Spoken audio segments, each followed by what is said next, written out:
Good morning sa lahat. For this video guys, update naman tayo dito sa ating kalye na kinalagyan ngayon guys sa Davao City. Ang Bahada, no? Bahada, Davao City, Philippines. Ayan, kung makikita nyo guys, papunta dito sa, ayan, para sa akin yan.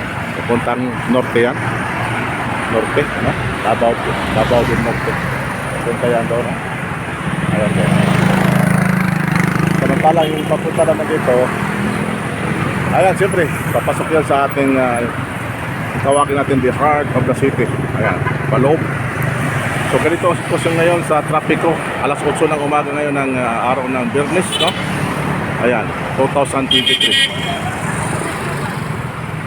So ito ngayon ang sitwasyon ng daloy ng trapiko natin dito. Okay. Kung makita natin guys, ang daloy, napaka-cold. Hindi masyadong mabaga ang sasakyan, moderate lang, no? At napakalinis ng kali natin. So pagka magkakita kayo ng ganitong lugar, okay, ang unang message nyo ay talagang yun ay ang Davao City. Okay, yan, no? Napakaluwag. Papunta yan doon sa Davao del Norte, palabas. Pero 60 kilometers from here pa yan, no? Davao City pa yan guys. So, the largest city, no, in the Philippines, ang Davao City, no? So, malaki, napakalaki. Ayan.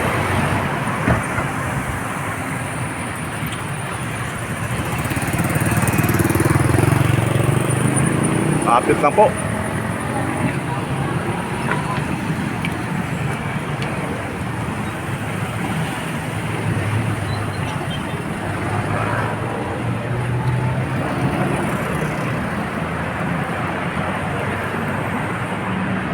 Sa bandang kaliwa guys, ito yung SM, no? Lanang, Davao City. Ayan, hindi pa nang bubukas, alas 10 pa ng umaga ang open yan. Ayan. So, paikot yan, no? Pakanan, paikot yan ang area ng SM Davao City, no? Ayan, dito makita natin may overpass. Siyempre, ayan, hindi na pwede tumawid ang tao dito kasi delikado. So doon, yung overpass na yan, yan dadaan yung mga tao, no? Matik yan. So update lang tayo guys. Ganito ang sitwasyon ng isang kalye dito sa Davao City, Philippines, no? Kung pupunta kayo dito, ayan, dito, okay, o baka dito na kayo manirahan, no? Sabihin ko sa inyo guys, the best city to live in, to other than Davao City. Okay, ayan. Wala ka nang hanapin dito kasi kumpleto lahat, no? Lahat.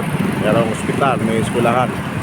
Maganda ang kalakaran ng mga business dito. At lalo na guys, sa pamalakad ng ating mga anak ng ating Pangulo Digong, no? Ang peace and order, napakaganda dito. Kasi pwede kayo matulog dito hanggang umaga sa labas. Wala mangyari sa'yo dahil nga sa napaka-control, no? Control talaga dito ang peace and order. Walang siraulo dito kasi ang siraulo dito, ayan, tinatapon sa labas.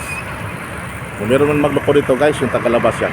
Okay, hanggang dito na lang guys. Maraming salamat sa panood at God bless us all. Bye bye.